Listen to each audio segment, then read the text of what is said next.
Apparently, in this movie, they tried to get him to look disheveled. They kept putting him in shitty suits. And fucking, they couldn't get him to look the way they wanted to. And he finally said, I don't look bad in a suit. It's just the way I'm built. To give you the effect you want, baby, I will break my nose. And right then, he put a pencil in his fucking nose, and then he broke the fucking pencil with a book. That's not really. He took a pencil and he drew he made it look like he had a broken nose. They were like, that's fucking genius. But when I was reading that, I thought it was going to say he took a pencil and he put it in his fucking nose. He like wiped lead in to make it look like an indentation or something? I don't know, I guess. Weird. I guess. Kick me in the Jimmy. You think that's the effect, the makeup effects? Take a pencil. He can do it. You'd think they'd be like, hey, we're not going to let you do that, Mr. Plumber. We got a whole makeup department for that, but okay, go ahead. Exactly. Fucking, you should have been a plumber because you fucking stupid. Thinking we can draw on you with a pencil. You fucking idiot, Christopher. Rival House Network.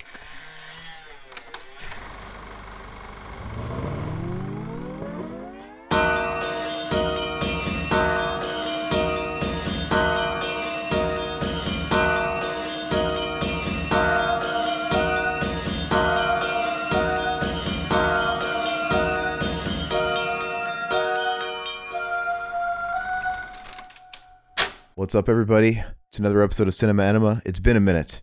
I don't even remember what the last episode was, to be quite frank. What was the last episode we did? What was the last episode we did? I don't even fucking remember. It was Apt Pupil, right? About your favorite topic, Nazism. Before we started recording, I was literally debating. I should do this the whole episode. Just like not even mention it. But then I couldn't do it because I'd have to bring the same energy as Macho Man Randy Savage. It didn't feel right. Well, anyway, not to cut him off.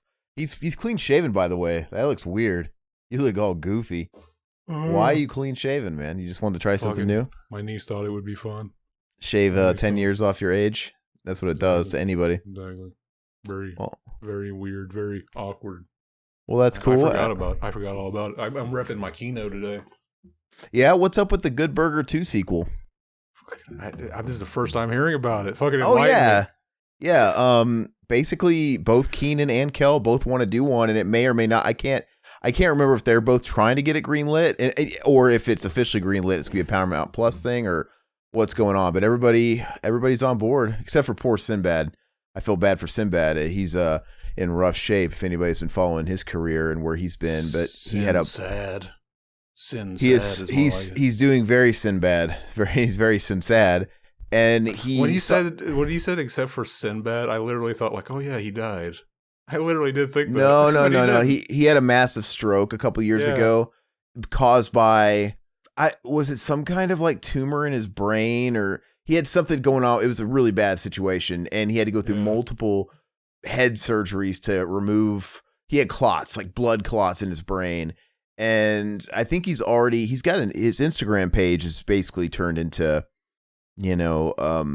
a page for his support and his updates on his status. But apparently, he has already kind of defied the odds in that he's still alive.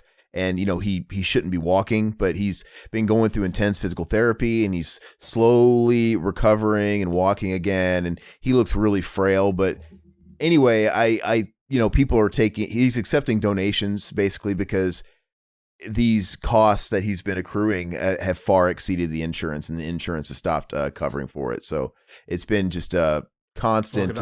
I wanted to say a fucking stupid, tasteless joke that I literally thought Sinbad was dead and he's not, and then fucking you make me feel bad about the whole situation, and now the whole mood of the podcast is brought down. Fucking, it's a depressing episode. It is pretty depressing, but you know what? He's still around and he's still alive and he's fighting the good fight. That's just how it always works. It's like he's defied the odds, and he's frankly living longer than any insurance would bank on. And they're not paying for his physical therapy anymore. I think by all accord and accounts, he shouldn't be making the progress he's making. So anyway, they stopped paying for it. Our insurance system is cuckoldry, very cuckoldry. Yeah, it's really, it's like, is it insurance or is it not insurance?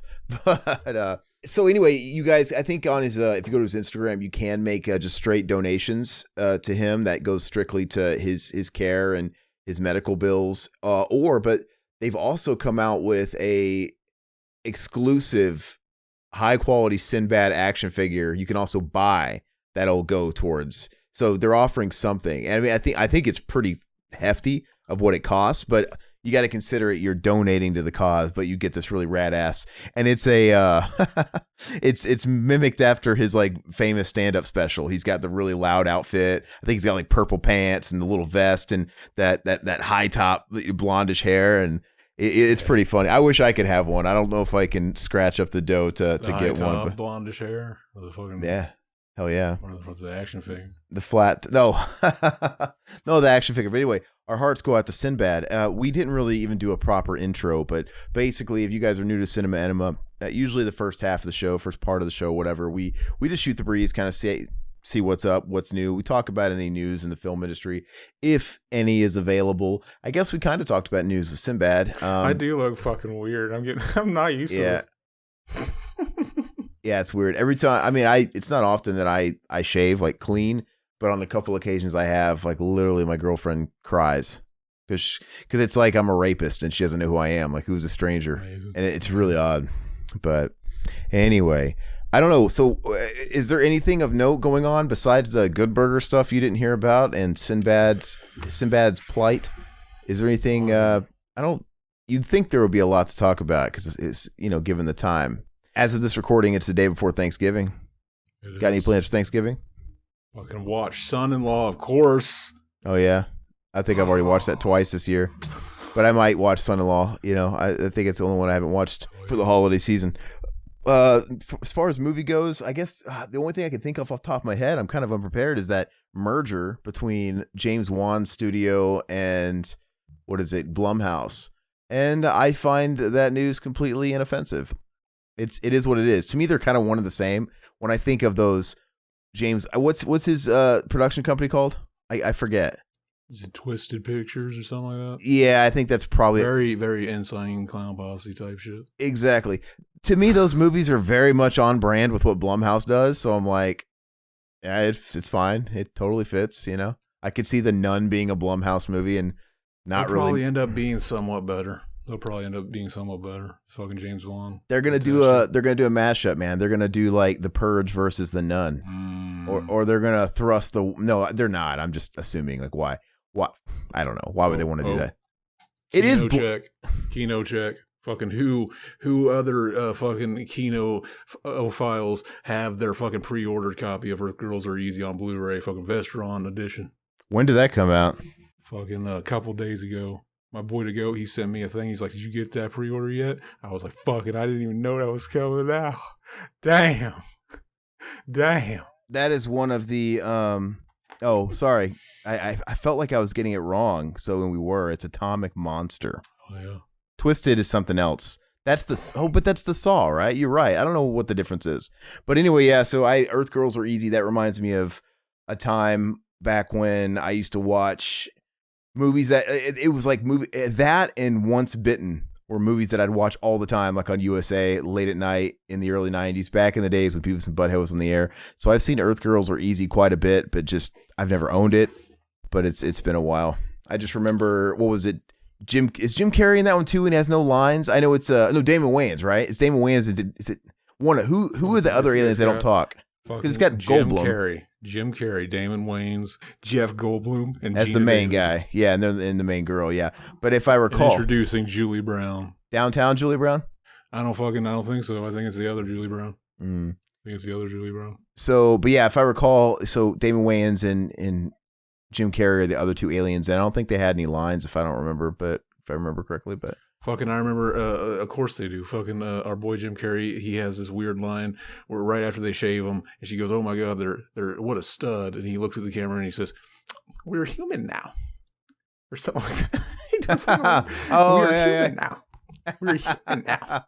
I remember that. It's so dumb. So dumb. That's the only thing I remember from this movie, but I can't wait to watch it again because I remember loving it as a kid. Well, that's cool. Have you watched anything else? I don't even want to begin to. I mean, I've gotten a few things, from the holiday sales and stuff like that. I mean, I'll just grab a couple of things that I have on my desk here. I got The Fifth Element on 4K. Watch that. Classic. Chris Tucker. He's hilarious in that. Just because you watched this, I did get this Everything Everywhere All at Once, and I watched that. Fucking what'd you think of that? I dug it, but I don't know. I think is it not exactly what I said? I said, yeah, this is what happens when we let Hideo Kojima influence our children. Yeah, no, for sure. It's I think I went into it with a certain because the thing is like that movie's getting super praise. Like everybody's like, oh, it's 10 out of 10, 10 out of 10. You can go on Letterboxd and it's just unanimously 10s and just a couple of 9s. It's like shit. I gave it a 7. I thought it was good. I enjoyed it. I felt maybe it was starting to feel a little long in the last half hour. What is it with normies and demanding fucking movies be like 2.5 hours long now? Like fucking to me, that a type of movie like that can't go on that long and not be a clusterfuck. To me, it went on a little too long. It gets a little exhausting because I mean I was into it the whole time. It had me, but it's just I think you should give the editor an Oscar because whoever had to edit that fucking thing is a master because it was insane, but it's just nonstop for almost 2.5 hours. Like just, and it felt like it. I think me and my girlfriend were watching it and she was just basically saying what I was thinking internally, but she eventually said, I think she eventually tapped out. Like when I told her, like, she's like, how much longer is in this movie? And I told her, it's like, oh, it's still got another 20 minutes. She's like, I'm out. And she went to bed. And it's like, yeah, because it literally had about 4 different points where you thought it was going to end. It's one of those movies. And it just keeps going and keeps going and keeps going and keeps going. But, very Stephen King-esque.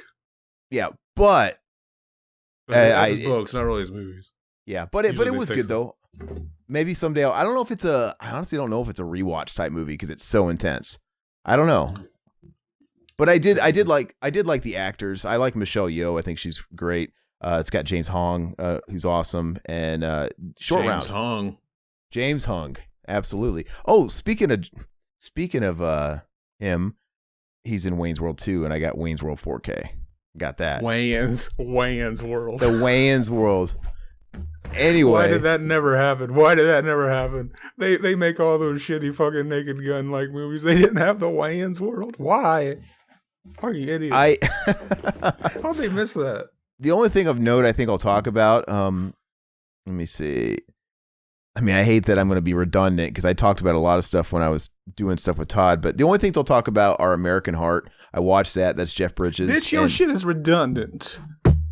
American Heart. And that was one of Eddie Furlong's first movies, right? He had T2, and then he had Pet Sematary 2, and then American Heart.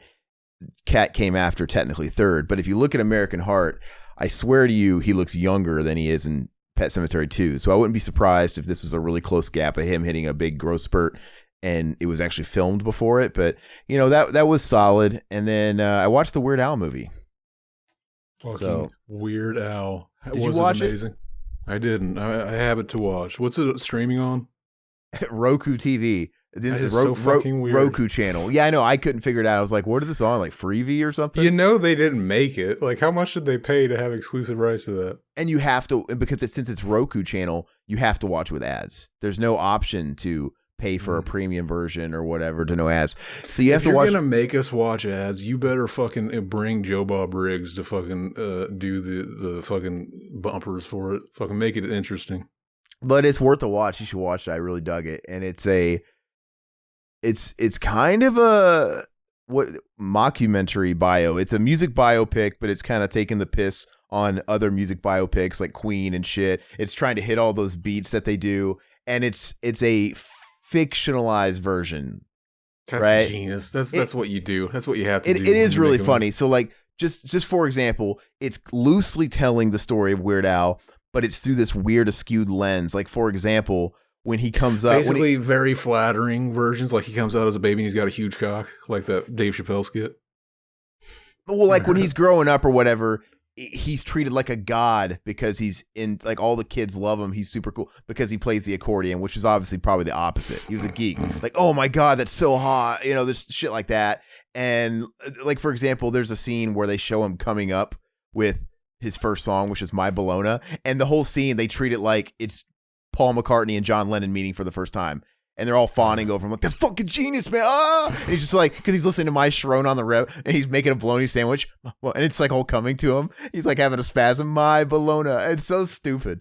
But I don't want to spoil it, but there's one really cool scene that takes place. He made the greatest career out of being a stoner. What a Chad. Oh, and they totally embellish. They totally embellish like how huge he was, and like they talk about the records he sold, and you know, Dare to Be Stupid went 5 times platinum. My ass. It's so silly, but there's a scene that takes place in the 80s, and he's at this pool party. And it's just got this who's who of people from the 80s, obviously actors playing them, walking around. I'm sure this didn't really happen either. You got Pee Wee Herman at this party. You got fucking I'm Still Standing era Elton John there with the little fucking like flat hat on his head, and Kane. And there's a lot of celebrity cameos in this. And some of these people are played by other celebrities. And I don't know if I should spoil it. One of them is really funny. You might like. It's fucking Pauly Shore. I already know who it is. Pauly Shore, ain't it? No, but Jack Black is hilarious. No, Jack Black shows up and he's really funny. So it's a good time, man. I'd say it's a solid 7. Part of me was like, is this an 8 or is this a 7? I usually favor the low end if I can't decide, just to always have something to strive for. But it was worth the watch, and it was really funny. It's got a big cast of people you know and seen. So yeah, I was really surprised it was on Roku because it seems to have a pedigree about it. We will. Roku, fucking, I can be Weird Al right now. Fucking make Weird Al 2. I'm the star. Speaking of that, like they nothing. I'm not even gonna fucking do it. I'm not even gonna spoil the movie, but it's a fun time. They steal my jokes. They say we will Roku. No, but that's another Weird Al song that plays into the movie. Another one, Ride to the Bus. Right, so stupid. But it's funny. I would watch it for sure. But that's really all of note, I think. I mean, I can kind of look through. If you have anything you want to mention while I'm looking, you can. Fucking, I watched Licorice Pizza. Did I talk about that? No, because I watched it after I watched Apt Pupil. Fucking, I watched Licorice Pizza.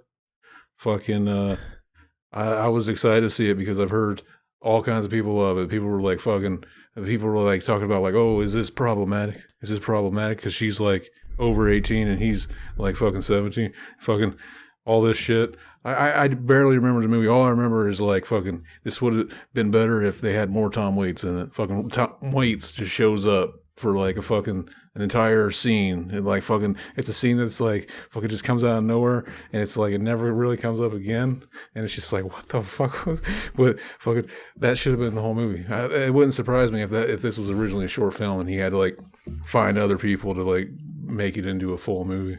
I gave it a 6. Fun fact and tie-in though, but Tom Waits did the original song for American Heart. He's like, he's singing all throughout the song. Fucking unsung classic Tom Waits song for a movie soundtrack he did with the fucking song. What was the song he did? Will you meet me Paradise Alley tonight? For the one with fucking Sly Stallone. Sly Stallone. What was that movie? I don't remember which movie it was. Oh god, fucking Rhinestone. I don't know. No clue. Maybe it was called Paradise Alley. I don't remember. Fucking, but that song is very kino. Yeah, no, I gotcha.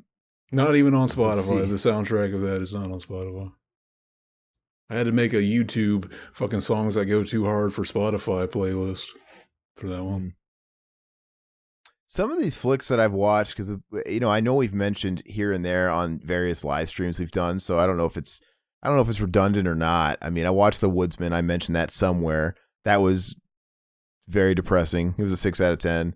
It was just it makes you feel icky, makes you feel weird. It's like this is just a weird bird's eye type of movie. Like, but I guess it's effective in that way. So how do you even begin to play a character? How do you get ready fucking and prepare to play a character like that? What a weird fucking mind fuck that must have been for our boy Kevin Bacon.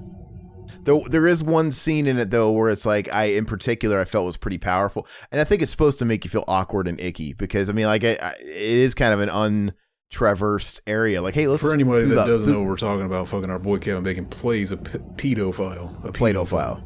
Exactly. He gets out of prison, and yeah, he was doing things to little kids.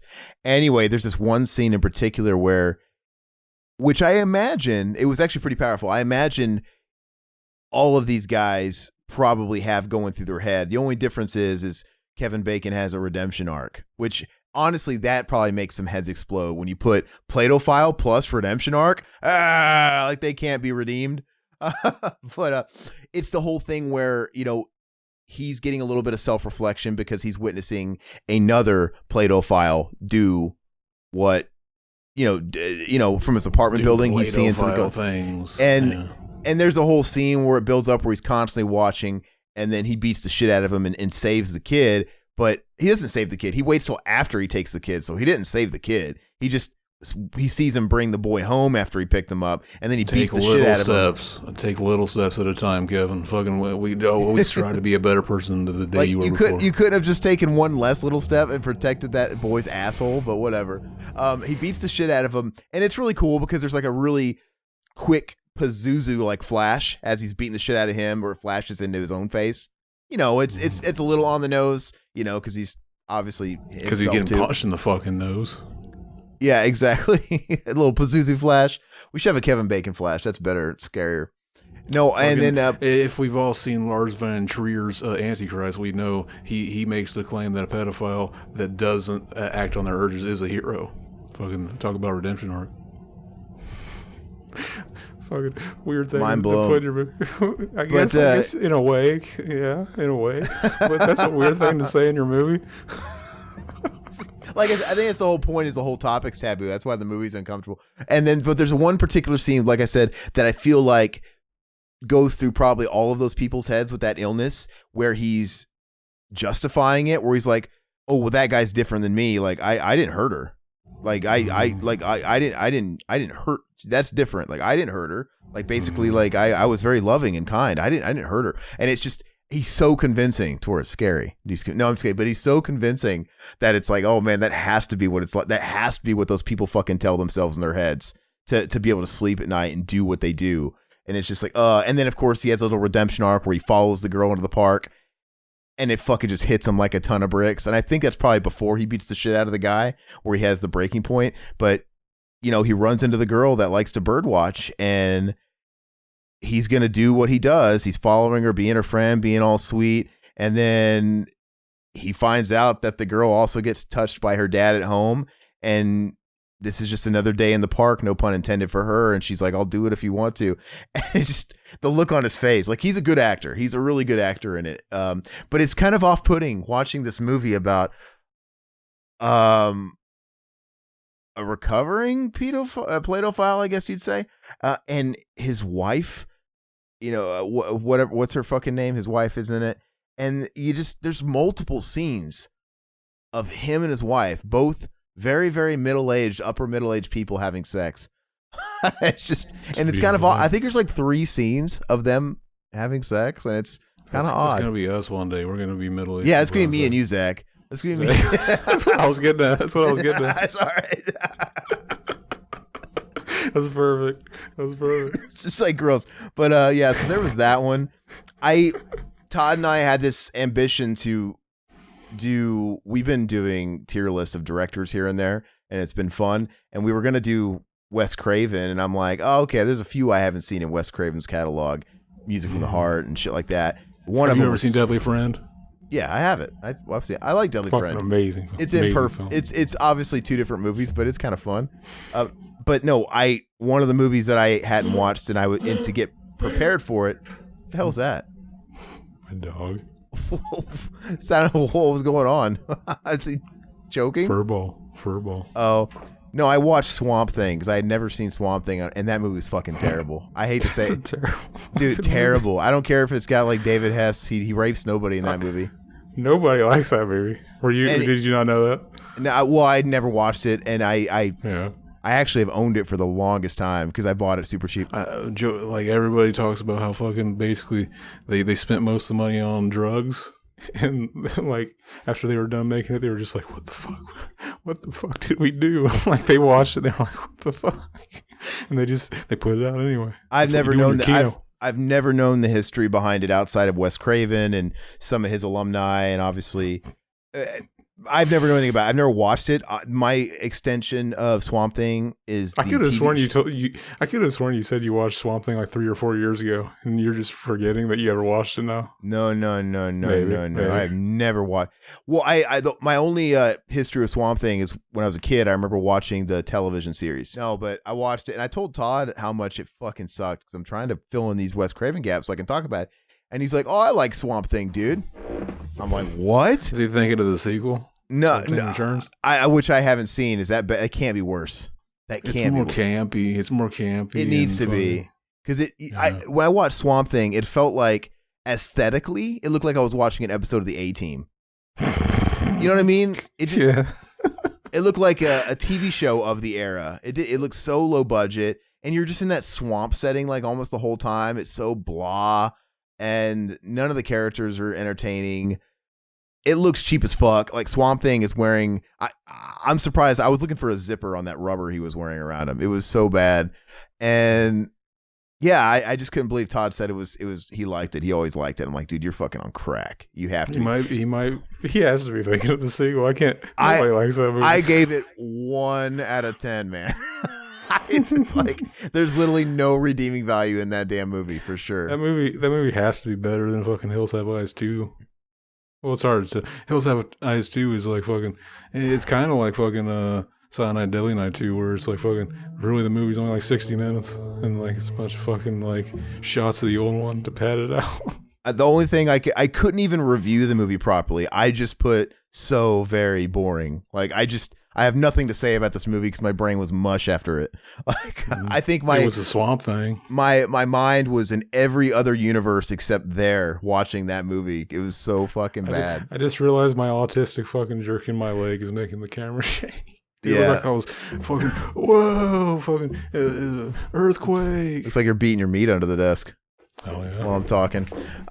Did you have anything else you want to add to? Because I could maybe say a couple more.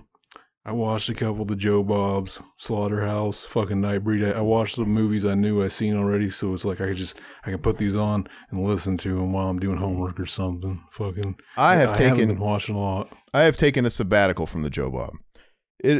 So I have some I need to catch up on, and Nightbreed.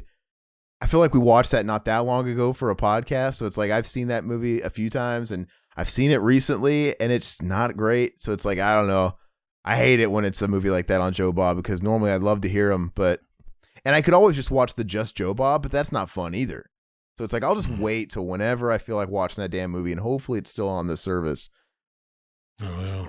I watched Cigarettes and Coffee. That's that P.T. Anderson short film he did that kind of put him on the map. Did you drink coffee and smoke a cigarette while you watched it? That's the only way, apparently. That's what I hear. No. Fucking, you did not get the whole experience? You did not get the whole experience? But yeah, and there's some other fluff in here that's not really worth talking about. What'd you think of it? What'd you think? Did you watch it? Have you seen it? Oh, I never seen it. I just want to know what your shitty take is since you didn't get the full experience. Well, it's solid. It's a short. I gave it like a 6 out of 10. I try and grade shorts based on what they are. I mean, because they're obviously very contained. Usually, they only have like 1 or 2 maybe set locations But it was solid. Dialogue was solid. I don't know what to say. I mean, he was a kid. He was young enough when he did Boogie Nights. So this is in 1992. He must have been a legit teenager when he did Cigarettes and Coffee. But it went to Cannes, and it's the reason why he has a career. And it blows me away because you watch it, and it's got actual actors in it. I'm like, how was he a Hollywood brat? Like, how did P.T. Anderson as a kid get access to Miguel Ferrer and a lot of character actors that you know? Miguel Nunez Jr. Is he in there? No, not Miguel. No, the enchiladas. But it's got that guy who plays the library police, the library cop on Seinfeld, who's in a lot of stuff. Miguel Ferrer, obviously, he's like in Blank Check, right? He plays the bad guy in Blank Check, and he's been in lots of stuff. And it's got the guy who played the cop in Reservoir Dogs, who gets his ear cut off. So it's just kind of weird. It's like, how does a kid get these people in his short? But that's really everything of note. I've watched a bunch of odd stuff here and there that's not really worth talking about. I guess if there's not really anything else newsworthy, the only other thing I've watched is Dolores Claiborne, which I watched it last night. So is there anything else we need to talk about before we roll into it? Fucking, I got nothing. You got nothing? Okay, so we'll take a quick sabbatical. We'll take a quick break, and we'll be right back. All right, let's just roll into it.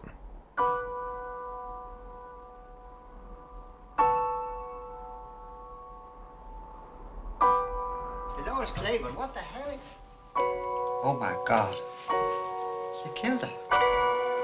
This is not a trial. This is a preliminary inquest in all cases of death as suspicious in nature. Someone to see you here. I told you I don't want no lawyer. Dolores, it's your daughter. When was your last visit? 15 years ago.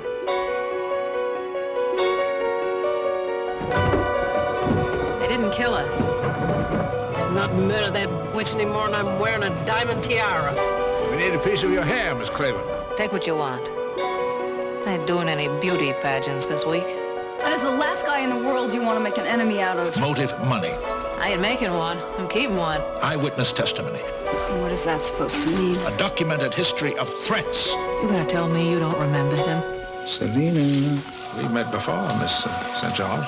Leave me alone! I was the investigator when your father died. No! Maybe we should finish what was started 20 years ago. You honest to God don't remember, do you? I remember you hitting him! You're an old hand at this, aren't you, Miss Claiborne? People do have a tendency to take some bad falls when you're around. What did you do to him, Mommy? Why can't you believe my mother? Because she's done it before. You don't believe me, do you? Selena, get in the house right now. I am in the house.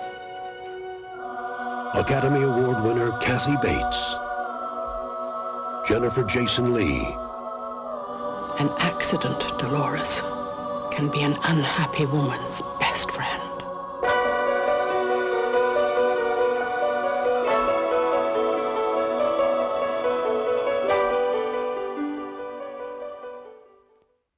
And we're back. We're here to talk about Dolores Claiborne.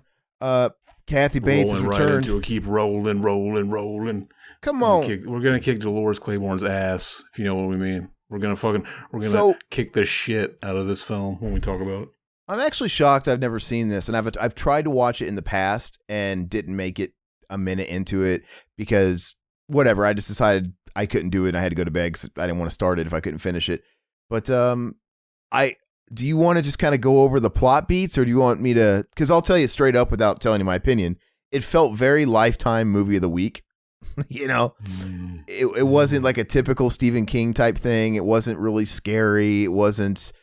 The horror was real horror, domestic abuse and sexual abuse. But that's why it felt very much like a Lifetime movie of the week. But if you want to kind of go through the beats. Fucking basically Dolores Claiborne, fucking she's the grand niece of Les Claypool. Okay. Or no, what about and she's the daughter of Liz Claiborne, the makeup person. Exactly. The makeup I wonder if brand, anybody even noticed it. Like, I think that's such a funny fucking Dolores Claypool. I wonder if anybody even noticed that that's there. That's probably something nobody notices except for us. I couldn't think. I'm like, what am I gonna be? Because he had a cool name, and I'm like, I guess Aaron Bates. I should have did Clitoris Claiborne. I get a word clitoris in there somewhere. That would have been Chad. I never say clitoris, though. I always say clitoris. Does anybody really pronounce it that way? Only in movies, seems like. It's not too late. It's never too late. No, it's gonna happen. Basically, this movie is fucking a big city reporter travels to a small town where her mother has been arrested for the murder of an elderly woman for whom she worked as a housekeeper. Baby. So basically, fucking Jennifer Jason Leigh from fucking Fast Times. She's great. I think she's really great. Fucking, she's in this movie. Kathy Bates plays her mom, who fucking they have an estranged relationship. Fucking, we slowly basically starts out with fucking. We see the ending. Kathy Bates fucking murders her fucking the lady she's been working for, this elderly woman. Like, it was one of those fucking like, oh man, the caretaker got fucking tired of it, started just threw her down the fucking stairs. Fuck this bitch, throws her right down. Fucking, we come in, fucking, we're like, damn, Kathy Bates, she's a bitch. Why would you do that? Why? And we think that she did it the whole time, but then we slowly Jennifer Jason Leigh comes back home. She doesn't know what her mom did. She doesn't know what to think, and slowly she doesn't know exactly, but she saw in the headlines of her paper in New York that she's being questioned. She didn't really know the length of what was going on, but exactly. That reminds me of Young Forrest when she's like, Young Forrest Gump. Go ahead. I need to get my girl some fucking shit for her throat. Some cough medicine. Okay. Yeah. So she went back home to Bangor, Maine, not knowing exactly what happened with her mom. Yeah. She goes back and throughout the movie, basically, we find out why their relationship is the way it is. Was she a bad mother? Was some of the fault on our girl Jennifer Jason Leigh? We're dealing with one of the topics of the movie is when it comes to her, just repression of memories and trauma. So the way I took it was all the way up until we get to a certain part of the movie, she hates her mom so much because she blames her and believes she killed her father, which is, what we're going to kind of get into. And her make-believe mind is, I had a great relationship with my dad. I love my dad. Ha da da da da da da. Okay. Exactly. And so basically there's this old cop who's like a detective, and he suspects that she did it from the beginning, even though they basically don't really have much evidence. They're just she did it because she killed her husband, and she got away with it the first time. Ain't gonna let her get away with it this time. Legendary Ain't gonna let it happen. Legendary cop played by legendary actor Christopher Plummer. Plummer. He had he had so many options, but he couldn't be a plumber. You can't be a plumber when your last name is Plummer. You would seem like a joke. He's so legendary. Guys like that, they make the rules. They don't read for any director. They choose what projects they want to do. He saw Dracula 2000 and he said, "You know what? This is such a big steaming pile of shit, but I'm Christopher Plummer, Oscar winner. I'm going to do this anyway because I can." Go ahead. Apparently, in this movie, they tried to get him to look disheveled. They kept putting him in shitty suits.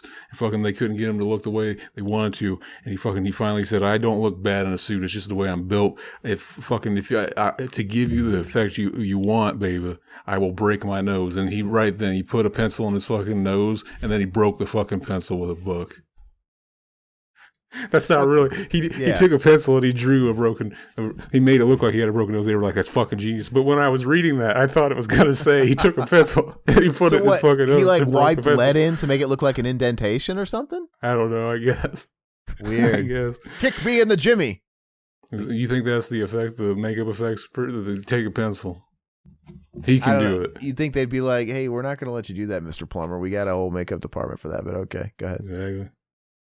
You should have been a plumber because you fucking stupid. Thinking we can draw on you with a pencil. You fucking idiot, Christopher. So go ahead. You might as well tell the plot because I'm just going to get sidetracked. Okay, yeah. So from the top, yeah. So like Zach said, after we kind of get the prelude of her boss falling down the stairs, her daughter, played by Jennifer Jason Leigh, is working as a reporter or an editor, something like that, at a newspaper in New York City, and they kind of establish she's a big she's a big big shot. She talked to fucking Nixon and got the fucking scoop on that shit. It makes sense later, but they established she was fucking her boss, right? To get to the top and to get the good stories and stuff.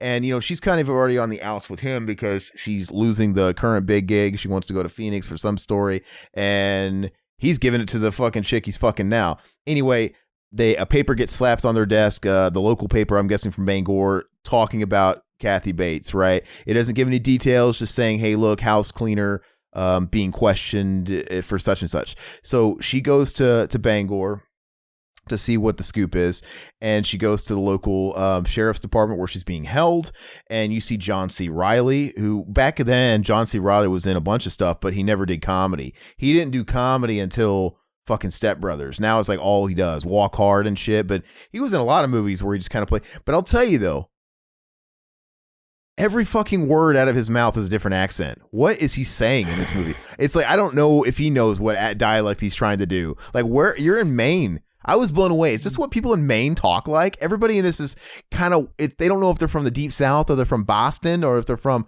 it's so confusing. And every Stephen King movie takes place in Maine, and yet none of them talk like these fucking people. What is going on?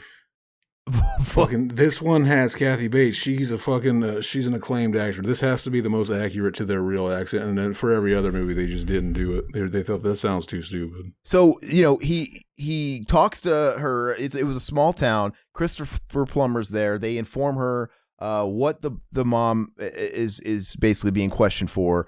Obviously they can't hold her because she's not actually under arrest.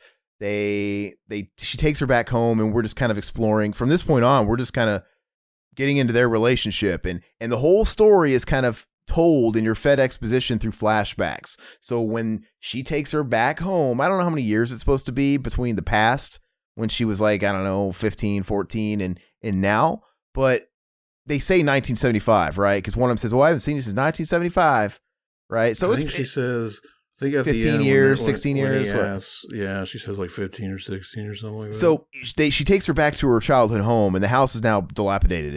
It's like really fucking gross now. And, the whole story is being told through flashbacks. So every time someone... They go to their old boarded up house, and they do a bunch of peyote, and they fucking... That's the whole movie. They just have a big trip. But you start looking at everything... It's actually... Mostly it's through Kathy Bates' eyes, right? So Kathy Bates is looking at...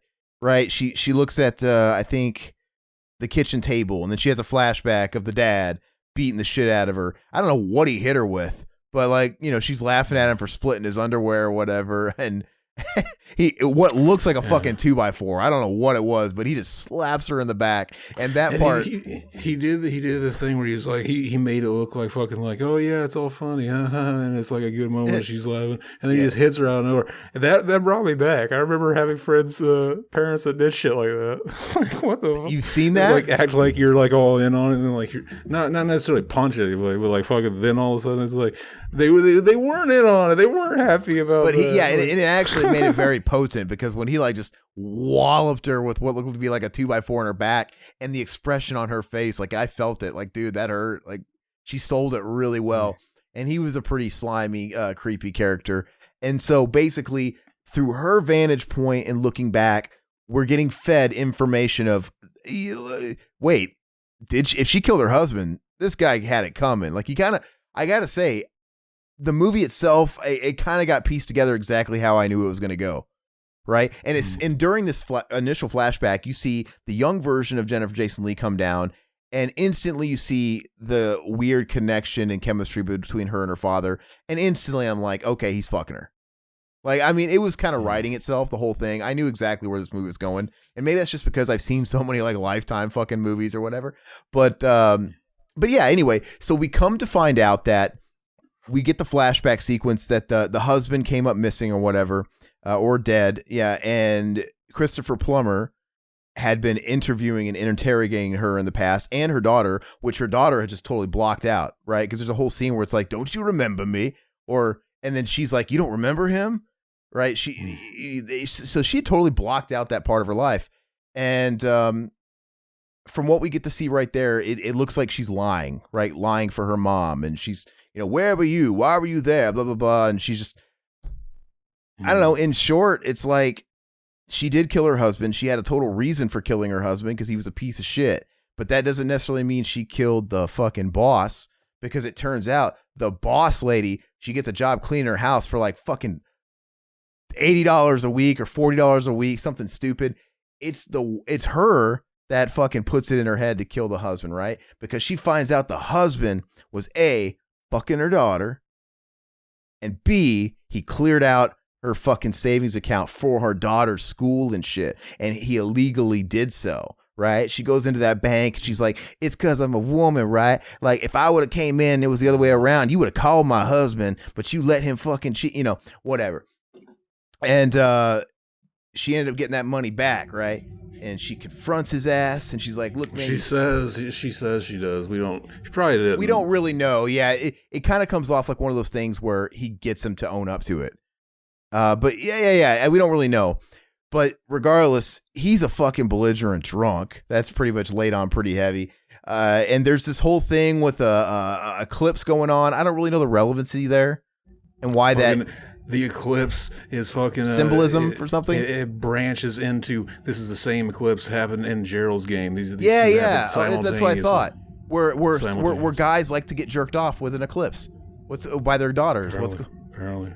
Very weird. Is that the only? Is it symbolic, or is that the only thing to connect them? It's hard telling. Because I don't know what the deal is there, because her boss lady's throwing on this big party so everybody can watch the eclipse. And it's the day of this party that she breaks down and tells her, oh, I was going to leave my husband because I believe he's diddling my daughter, but he stole all our money. And then all of a sudden the bitch boss, she becomes like her best friend, because now it's like, whoa, you're not lesser than me. You're just a fellow woman that fucking hates the man because man have been oppressing us.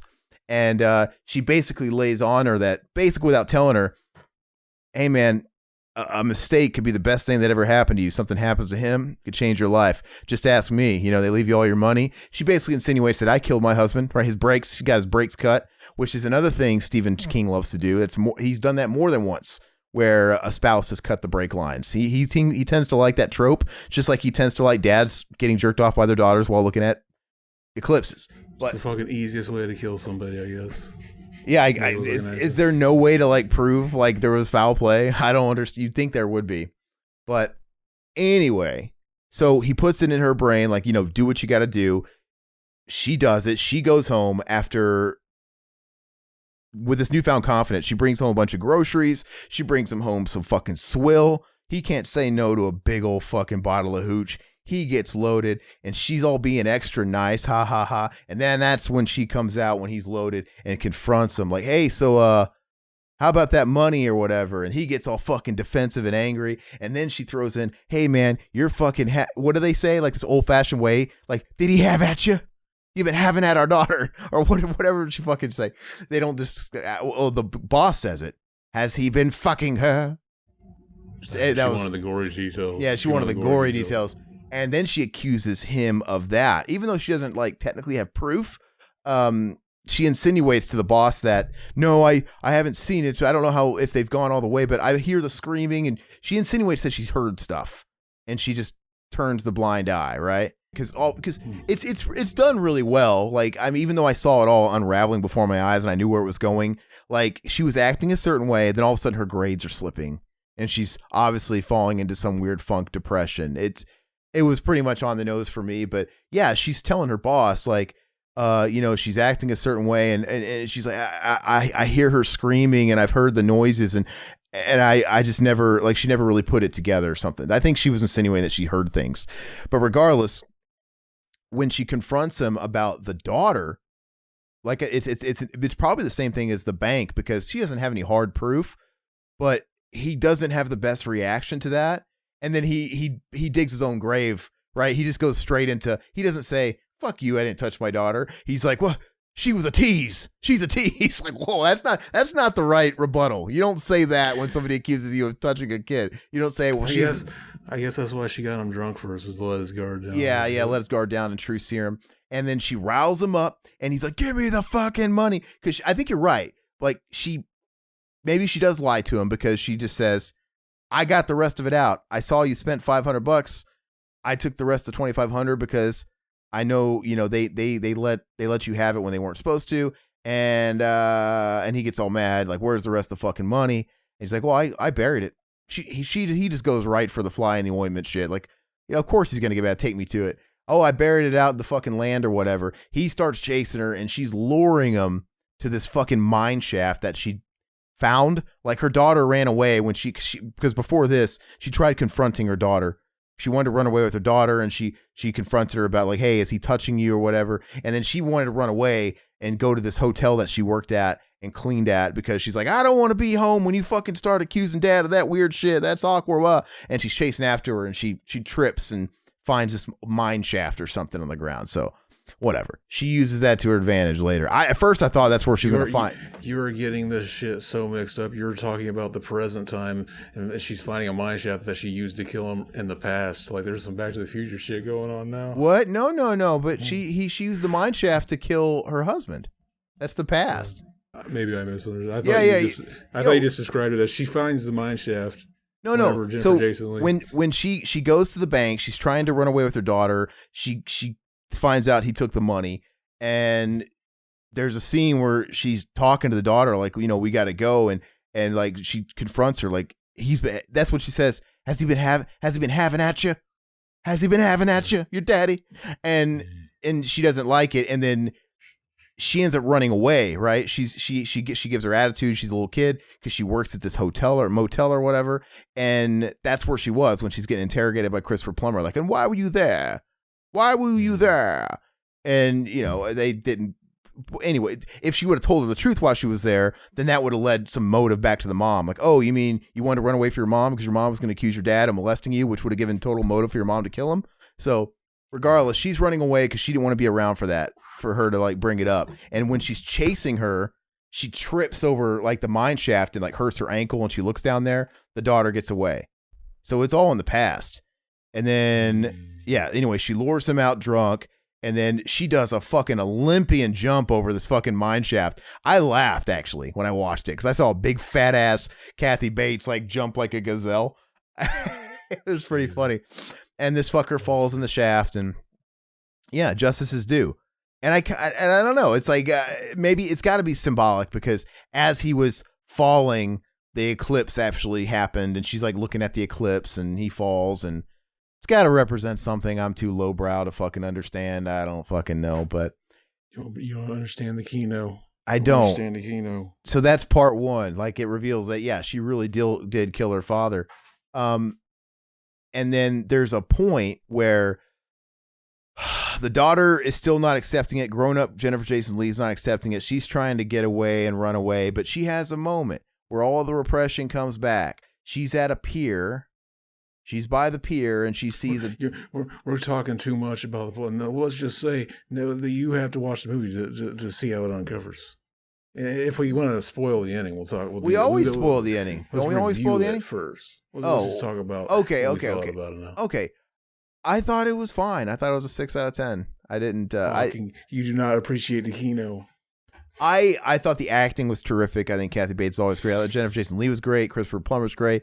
I like this. I just feel like I've seen stories like this before. And maybe if I watched this back then, like when it first came out, I would have been like, whoa. But it just felt like every Lifetime movie of the week plot swooshed together, right? We got How many of those do you watch? I've never seen one of those. Dude, my grandmother literally watched them every Sunday. And I'm not saying they all did this. Like they had one of the main components of this movie. Like, this is why this was like an amalgamation of all of them. Those Lifetime movies are always about the dad molesting the daughter, the wife killing the husband because maybe he molested the daughter or was beating her, the spousal abuse. It was just kind of all this shit rolled into one. I'm like, I've seen these movies. I've seen these before. This just sounds very exploitational kino. Fuck, I need to watch the Lifetime original network. Oh yeah, another thing they didn't tackle. Lifetime movies were always about baby snatching, right? Where a child is raised by a woman that kidnapped the kid when he was in the crib, and he finds out, like, you're not my real mother. That happens a lot too. But anyway, it just felt, like I said, maybe it would have been cooler at the time. I've just been corrupted and polluted by all these shitty Lifetime movies to where I just kind of saw it all happening. But the scenes were powerful. I thought it was well done. I thought, especially that scene though, like I was talking about, where Jennifer Jason Leigh has her recollection, where I was getting a little ahead of myself. She's sitting on she goes to the pier, and she sees a bench where her and her father were sitting at. And I kind of think this is the first time where we kind of see her have a flashback. I think it's been Kathy Lee Gifford, Kathy Bates all the way up to this point. But then she finally remembers and acknowledges, and we have the fucking Gerald's Game scene where did she remember the whole time, and was it just like she had so much like fucking I don't want to remember my dad that way. I want to remember him. I don't really know what goes into repression, if part of it's denial or if it's 100% you forget. I kind of want to read. I bet the book probably gets into that. But also, like, kids that are molested, it's a defense mechanism of the brain, because when you experience any kind of trauma that's intense, the defense mechanism for your brain is to forget it and to push it deep down inside, and you just forget it. And that's why, like, sometimes I've heard the opinion of, look, man, if you have any weird inklings of a former life where maybe something happened to you, don't go to a therapist and unlock that. Like your fucking brain is doing its job. You forgot it. It's in the past. You buried it away. It's like it never happened. And these people go to therapy and then they fucking just open Pandora's box. And I just like, but they wrapped it around really good, right? It totally makes sense, right? That's why it's important when they first established her character at the newspaper, because she had daddy issues. She's fucking her boss. She's clearly kind of like, she's not in a relationship. She's an alcoholic like her dad, and she's kind of loosey-goosey, sleeps around. It all makes sense. She's textbook of someone that got molested. But yeah, she has her flashback, and I thought that scene was really good where she realized, like, yeah, this all happened. And that's the turning point of the movie, where now she goes to defend her mother. There's one thing I didn't understand, though, during that scene when she goes to like a bathroom and she's looking in the mirror and she's like looking at her from the back of her head. What does that mean? That's got to be more symbolism shit I don't get. I think it was just a way to fucking put horror movie elements into the movie, just to fucking like make us go, what the fuck? But it also kind of made me think. Maybe it was her. We were seeing her having like a similar thing to the nervous breakdown. It's like maybe it was telling it through her eyes. It's symbolic for the past is behind her. She's looking behind her. No, I don't know what it was, but all I know is I saw that and it was kind of like a horror moment. And I'm like, oh man, is the whole third act going to be like this weird fucking shit? And no, it was just that random thing. I'm like, that's odd. That's kind of weird to just put that in there. Apparently, the shot like that, and like the shot where the glass breaks slow motion, it's like CG. They were inspired by some paintings, by some surrealist painter. It had really cool transitions, right? Mm-hmm. Even down to like the girl putting her hand down and then it panning up and it's the father. Like this, like really seemed like whoa and shit like that, and it was really, really well done. Honestly, I think it was kind of ahead of its time. Because like I'm thinking about other movies that came out the same year. I'm like, I don't think they were looking this good back then, but I don't know. It was done well. But the movie, I don't know. It was a 6 out of 10. I mean, like I said, I was kind of on the verge of a 6 or a 7, and I always, if I can't decide, I always go lower. I'd rather do that than have to fucking. But the performances were great. I had nothing wrong with it. I don't know. I remember this movie being like fucking like I loved this movie, like fucking I would put like Green Mile and shit. It's like I don't gotta watch it again. I just remember loving it. I just remember it's at least a 9. I don't gotta watch fucking 5-hour movie again. I remember liking it enough. I'll give it a 9 out of 10. And fucking watching it this time, I was just like, do I love this movie? Fucking, I might have when I first watched it, but this time I gave it an 8 out of 10. I was like, yeah. And that's why I always go down if I'm on the fence, because I don't know. Like I said, I think I deducted a little bit because I'm like, I knew exactly where it's going. Everything that happened, I'm like, yeah, because I've seen these movies, but I would be interested in knowing more about the book, because I look at the movie and I'm like, well, what's presented here in the film, I could see this being a novella, a short story, because Shawshank Redemption was a short story, and look at the movie they made out of it. But Dolores Claiborne's a big fat ass book. So I'm like, is there all kinds of other shit in that book? Yeah. I don't know. It'd be. I bet you it's weird shit that doesn't need to be in a movie. Like I'm pretty sure like a vacuum cleaner came to life, and you know, I don't know. The movie, the book ends halfway through. The rest of it's just the ending. Yeah. Oh, I'm sure that that jerking off her daddy scene went on for about 20 pages to full gory detail. I'll never forget when I rented Pet Sematary in the school library, and I was reading that at like a study hall or in between classes, and just reading the scene, a scene where Louis Creed is getting home from work, taking a bath, and I want to say it's the day that Pascal died, and he's like stressed, and he comes home, and he's in the bath, and his wife comes in, and she starts giving him an old fashioned in the tub, jerking him off. And just like, and his cum spurt to the geyser. It fucking swung to the ceilings, ropes everywhere. It was just like, what? It wasn't like that. Yeah, it's like people write books. They're going through parts of their lives. You're seeing a compilation of like them fucking years probably. Fucking that night he was really fucking horny. He just wanted to like fucking jizz everywhere. Fucking the scene really doesn't make sense. I think there's less of a filter for filler when it comes to books, because if that was a movie, like why is this scene here? Well, I don't know. He's stressed, and because it happens in real life. What do you do when you're stressed? You get a hand job, bro. Like, okay, I'm like, what? So yeah, but Stephen King is just full of that. I mean, like, you can't have books that are this fucking fat and not have a lot of like unnecessary cum descriptions. I don't know, but Did you describe the smell of it? Fucking smell like seawater on a morning day. Exactly. Anyway, so I'd be interested if like that what's in Dolores Claiborne, and I'm not gonna read because I can't be bothered to do that. I'm too old to read. So, but I'm guilty of just going on Google and be like, what differences between the book and the movie? And it's like, someone spell it out to me because I ain't got time for that. But anyway, so like, what are your overall thoughts on the movie? And so we didn't talk about the end, but I remember when I watched this for the first time, I didn't see any of it coming. It was all revelations to me. Well, how old were you? I don't remember. Yeah, I remember this. I remember like fucking one that like fucking people don't talk about it because it's not a horror movie, so people don't talk about it as much.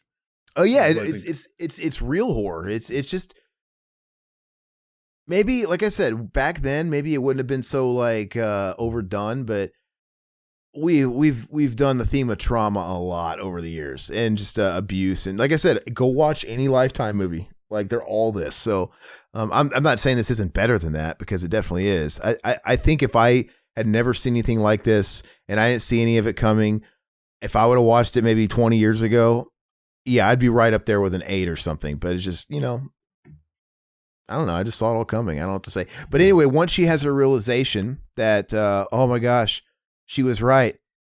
She did kill my dad, but because she admits to it. She admits to it before she has the revelation. She says, basically, I did it for you. Like, you know, he was hitting me. And because every time we were seeing a Kathy Bates flashback, that was her telling her what happened. And, you know, she's like, look, he fucking beat the shit out of me. And you were just dumb to it, looking the other way. And he was fucking getting his pinky stinky with you. And I had to defend ourselves. And so when she leaves, she has the revelation that, oh, he did. You made me jerk him off, all that stuff. And that was really disturbing, by the way. Like, yeah, you love your daddy. You love your daddy. Yeah, you love your daddy, just like daddy showed you. It was really creepy. And you know what? The Henry Thomas one's creepy, too. I don't know which one's creepier. Henry Thomas, the guy from fucking Smashbox 20? Smashbox 20? That's a good band name. Smashbox 20. Rob Thomas. Smash Mouth. I mentioned Smash Mouth and Matchbox. That would be the ultimate cover band of both those bands. Like, we're the all Matchbox and Smash Mouth cover band. We are Smashbox 20. That's amazing. But no, Henry Thomas, E.T. from Gerald's Game. Not Rob Thomas, Smooth. Yeah, no, the Henry Thomas scene in Gerald's Game is very disturbing too, where they're like, just look at the sun. Look at it. He's like, oh. What if they were friends and they made a pact that we're gonna do that shit on the same time while the fucking eclipse is going? Well, no. And doesn't that take place also probably in Bangor, Maine? It's probably all the fucking same shit. Yeah, that weird. It was like a sick and twisted Play-Doh file version of Joe Dirt. Yeah, that's exactly what I was gonna say. You ever look up at the same eclipse and wonder if they're looking at the same eclipse too? Jerking off their daddy. Like, they could tell, oh, that's exactly where my mind was going. That's fucked up. That needs to be the third in the trilogy, where we see that scene where they map it all out. I'm kind of more interested in starting this new band, Smashbox 20. It could just be our bad alt 90s band where we fix shit. No, but when she comes back, she's now in defense of her mom. She goes back to Christopher Plummer where they're questioning her. I don't know who that is, like some kind of judge. She's not under arrest. She's just being investigated. So I don't know who this other guy is, but they're treating her like she's like under oath, and they're grilling her. And her daughter comes back and she starts defending her like a lawyer, right? And there's a little bit to unpack about Christopher Plummer because, you know, she kind of digs into his psyche a little bit. Like, let's face it, be honest. Like, if this wasn't about that case in the past, if you didn't think she killed her husband 15 years ago, this would have been open and shut suicide. It's just because it's her. And it's just because that's that case you couldn't solve. You have this record of 69 out of 70. Like, what was his fucking bent out of shape deal? Like, why was he so insecure about this? I just don't understand. You think he didn't even live there. He comes from the big city and he's all like, oh, I don't want to be here. They got me sleeping on a cot in Central Hall. That's why he's even more pissed off, and these fucking hicks ruined my records.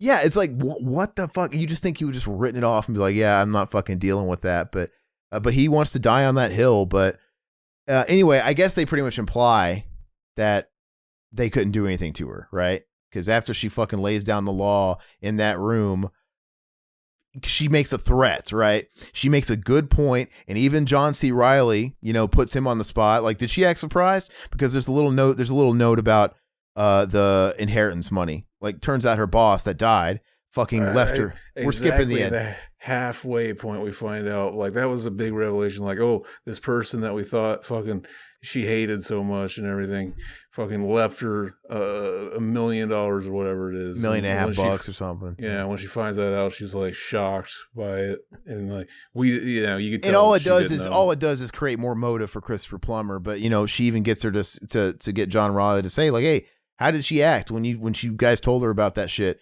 And he's like, she was genuinely surprised. He's like, I don't believe she knew about it. But that's also the big thing is, around halfway, 2/3 in, we find out what really happened with her boss.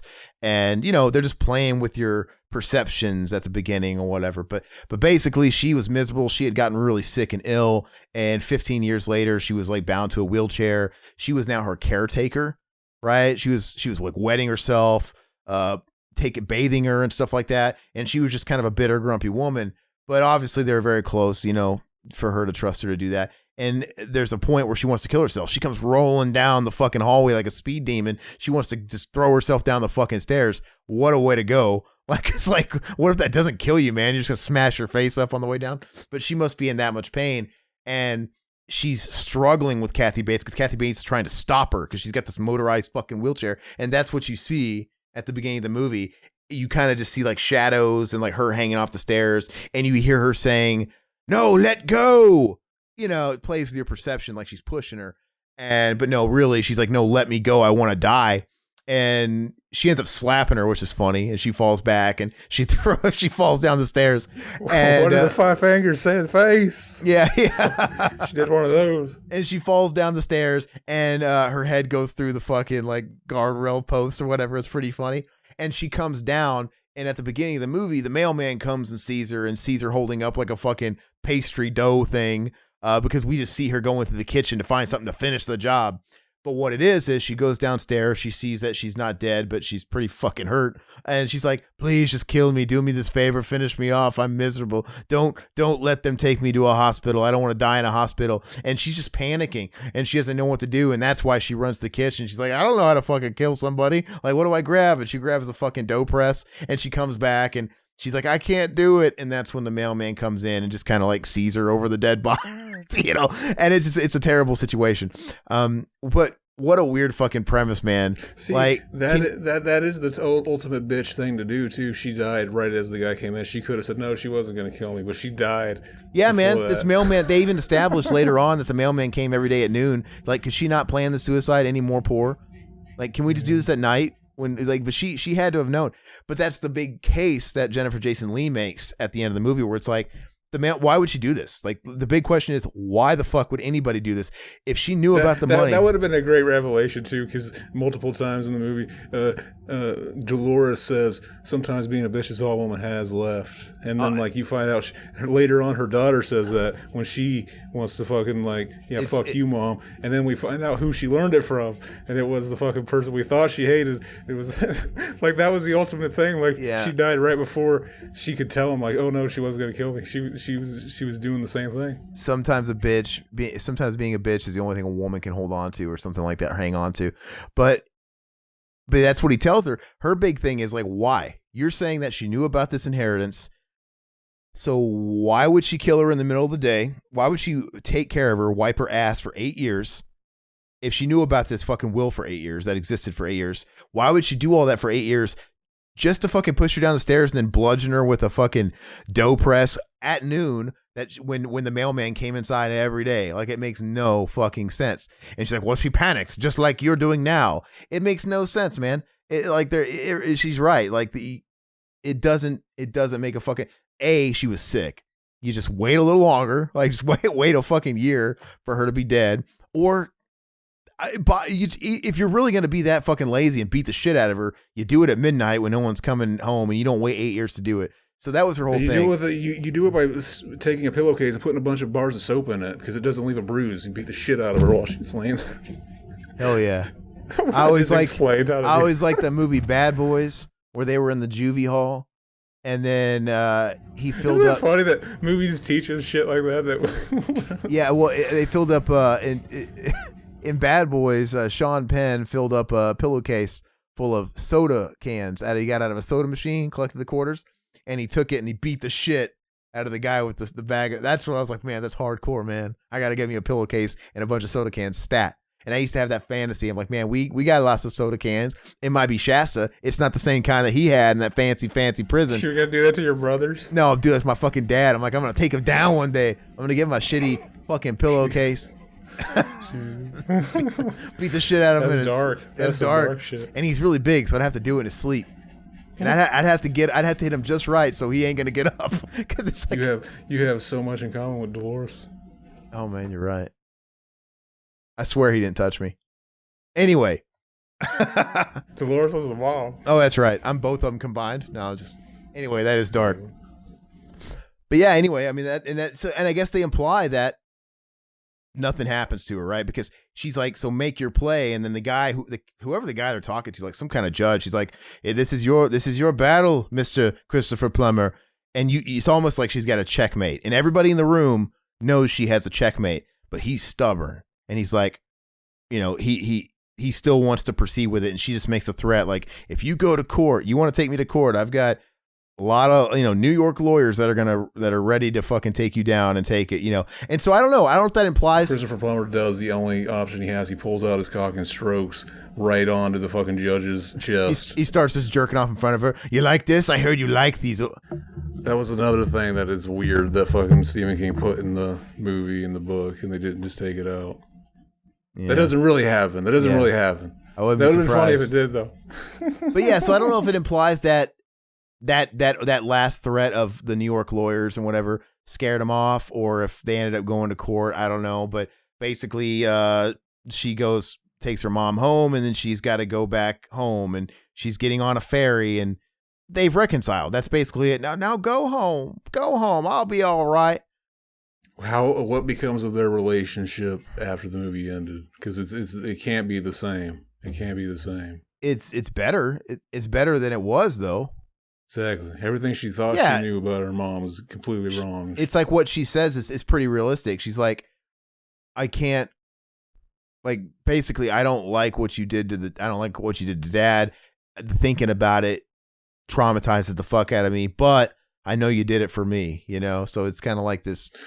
This movie makes the case that sometimes it is morally right or even good to lie when your mom kills your dad. I agree. Interesting. Well, yeah, no, it raises that question of that gray line. Like, I mean, I don't know. Would anybody? She's got to go to her death with that lie. She can't. Even though she could have, you think like you could just tell and the cops would understand, but that's not how it works. They'd be like, we can't just let you kill somebody though.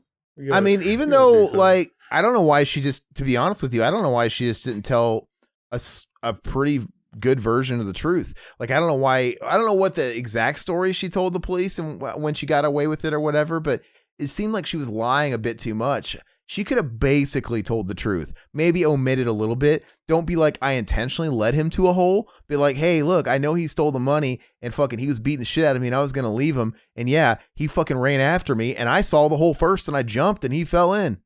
Oh, that's what she told the daughter. You think she shouldn't have even told the daughter? I think all she told the police was that he got drunk and went walking and she never saw him. He got drunk and fell down a well. I'm just saying, like, I don't know why she didn't even tell the cops the truth. Right? Because you can leave out the part of, I lured him to the hole. Like, she planned it. But I think that's what I think she said, like, he was drunk and he fell down the well. Maybe that's just as believable because he was a drunk. That's pretty much the truth. She just left out basically the shit you had to leave out. I mean, yeah, it's just as believable as anything else. But anyway, yeah, it's a solid flick. I don't know. Like I said, I've just seen it a lot before, but it was well done. Kathy Bates is great. She's a force. Did you ever watch her in those American Horror Story seasons? Fucking at least 4 or 5 of them. Did you watch? I haven't watched the last 2 or 3. Yeah, I haven't watched it. I fell off too. The last one I watched was Hotel, that Lady Gaga one, so it's been a while. But the one I think a lot of people didn't like Coven because it was very like female centric and it was kind of very much like a girly type of scene. But I liked Coven and I thought she was awesome in it as that evil fucking plantation house Victorian owner. I remember I didn't like Coven, and I remember I went back and rewatched it because that was the one that aired in 2013. So I was watching it. I watched like I made it half, like at least like there's probably like 2 or 3 episodes left, and like that was when my dad died, and I was just like I couldn't watch it. Like it was just like I can't. It was just like I can't fucking find it in myself to watch this shit. Like I didn't care about it anymore. I was just like fuck. But then like years later, it's like I always hear everybody likes that. I need to go back and watch it, and I watched it, and it was like it took me back to like that time, and I was just like I fucking hate this. I don't wanna watch it. Anyway, that movie that season also had Precious in it. I was totally off topic, you know, that movie Precious. I was watching this hilarious interview with Bill Burr, who's awesome, and he was talking about like, yeah, my wife gets pissed off at me because like I just like to find the humor in everything. Like we'll watch the most depressing shit, or I'll hear the most depressing news, and I'll fucking make jokes and laugh at it, make fun of it. Like he'll talk about like news headlines of, you know, woman is killed, battered by her husband till she died, and he'll say something like, well, what was the last thing she said to him? Like, I want to hear the whole story, you know. And he's just like, I was like, we were watching. I was on a plane. And he's like, I was watching the movie Precious, and I'm fucking dying laughing at fucking Precious on a plane. Like everything about it's fucking hilarious. And if you've seen that movie, it's just it's extra funny because that movie is just depression porn. But I've never seen it. It's just it's not the movie you laugh at, which is actually hilarious. If a guy was just sitting there dying laughing at Precious like it's Home Alone or whatever. Anyway, well, remember the remake of fucking Scorsese? He remade Cape Fear, and there's that scene where Pacino is in the theater laughing his ass off a Problem Child. De Niro. Yeah, De Niro, not Pacino. De Niro. I mix up their last names. It's the same last name. I thought that, yeah. That's funny. It's really funny. That makes sense though, because Problem Child is a fucking terrific epic film. Which is so funny. Really quick, they spoofed that on Simpsons because there was a whole. Did you ever see like all the Sideshow Bob episodes? I'm not sure. There was a lot of them, and one of the early classic ones they were mimicking Cape Fear, where he was like the Robert De Niro character, gets out of prison, he's going to look for Bart, and. That seems familiar. And they're at a movie theater, and they even find him at the Simpsons go to the movies, and he's at the movie theater laughing, but they're watching Ernest Needs a Kidney instead of Prop Shot, and he's like, die. It's so funny. It's yeah, it's funny stuff. But no, the scene in Cape Fear, which I haven't watched in a while, that always disturbed me is when he bit the chunk of flesh out of that chick, right? And he spits the flesh out, and he's calling her like a stupid bitch, and the blood. It's like, oh god, that's so creepy. Like, how many people actually do that? Just take a fucking bite out of somebody like they're an apple. Well, do you think that was his first time doing it, or do you think he did it before? Like, even on your first time, like, you bite it and you start biting down, it's like, well, I've committed to this. Like, at some point, you got to realize, like, man, this is harder to bite through than, like, a steak is. Or he like had to have done it before because he went at it. Yeah, he got it real good. That movie has Nick Nolte. My grandfather went to high school with Nick Nolte. Benson High in Nebraska. Fun fact. Yeah. All right. Ever fucking do that thing where you hang out with your friends and you jack off under the bleachers. You're sitting there and you take a blanket, you jack off. You just see the hand moving up and down. I mean, they're not you. Isn't that what you and your buddies did? We talked about this. Fucking we did. I don't know why we did that. Regrets. Don't go to a therapist. It'll only bring trouble. All right. So that's all we got. So Dolores Claiborne. It was solid. I liked it. I mean, it was a 6 at least. Like I said, realistically, probably a 6.5. I don't like to do 0.5s anymore. I think Zach cured me of that because I used to do that shit, and I think Zach was like, "Why are you doing the 0.5s?" I do it now. If I can't decide between like a 6 or 7, I'll give it a 6.5. Because Letterboxd doesn't give you that option. It's like, can we have quarter stars? Because it doesn't do it. But yeah, there's a lot of movies I would ride in the middle, but this is probably a 6.5. But anyway, I guess next time is going to be my choice. I don't know when we're going to get around to it. I have to think of something to do. And one of these days, we got to do Another Day in Paradise. I feel like that's the one that's the longest. So I was thinking whenever we were getting ready to do this, I was like, oh yeah, we're going to do that one. And then I remember like, oh no, I already said, because the last one we did fucking Stephen King Lost Kino. This one, we should do Stephen King Lost Kino because no one talks about this one either. Is there any more Stephen King Lost Kino? Fucking, not that I can think of. So there's so lost that even I can't think of it. There's a lot of lesser Stephen King movies, but they're kind of lesser for a reason. Like, what is it? Graveyard Shift or whatever is not very good. Yeah. The Dark Half's not very good. Salem's Lot TV series. Fucking, I watched that for the first time recently. I was excited. Like, fucking, I hear so many people say they love this, and I was just like, I was bored. I've never watched it. And yeah, I just think it's time, place, circumstance. I think it's just like It for me. I watched It when I was a little kid and it scared me. But I totally understand if I watched It today, it'd probably fucking suck. So I have these goggles on with it. I kind of like it. I can watch it. I can watch it today, and I still like it. But like, I get it. Yeah, it does seem like a fucking like everybody. It's funny how like it seems like the adult actors knew like, oh yeah, the kid actors are gonna suck, so we got to match their energy. But then the fucking kid actors ended up out acting all the adult actors. It's so fucking weird to watch. Yeah, so I bet it's something similar. I bet back in the day, Salem's Lot was pretty creepy to be shown on TV. So, but anyway, that's all we got. I'll figure out what we're going to do next whenever we get to it. We have to do a commentary before that, kind of break it up, which I don't know what we're going to do for that either. So, but we'll have to do a commentary sometime in the next week or two. So that's all we got. Yeah. Adios. Don't forget to support us. Zach's got a whole bunch of weird Kane Gang merch out now. He's got tie-dye shit. He's got tie-dye shit on an alternate platform. I don't really know what that's about, but exactly. I couldn't get tie-dye shit. I designed a shirt. I was like, this has to be on a tie-dye shirt. I'm seeing it in the vision. Fucking I slipped. I was hanging a picture of this. No, I was hanging a picture. I slipped. I fell. I landed on my head, and then I came to I got a vision, a picture in my head. I wish I had the shirt designed. A picture of this. That would have been perfect, but I don't. So you can go find that. I'm thinking about us, making man. that. Buy a Cam Gang shirt. Buy a Cam Gang tie-dye shirt. Buy a Cinema Enema shirt. Buy a Revival House shirt. It don't matter, man. We got a Patreon. Like the video. That's more than enough if you do that. Leave a comment. The Cam Gang shirt. I'm thinking about making it the LD Lovecraft shirts page. Just put all my LD Lovecraft shit. Yeah.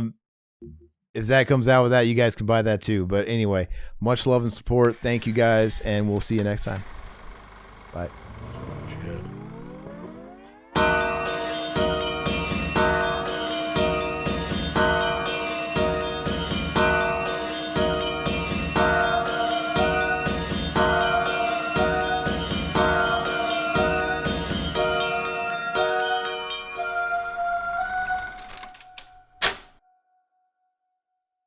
Revival House.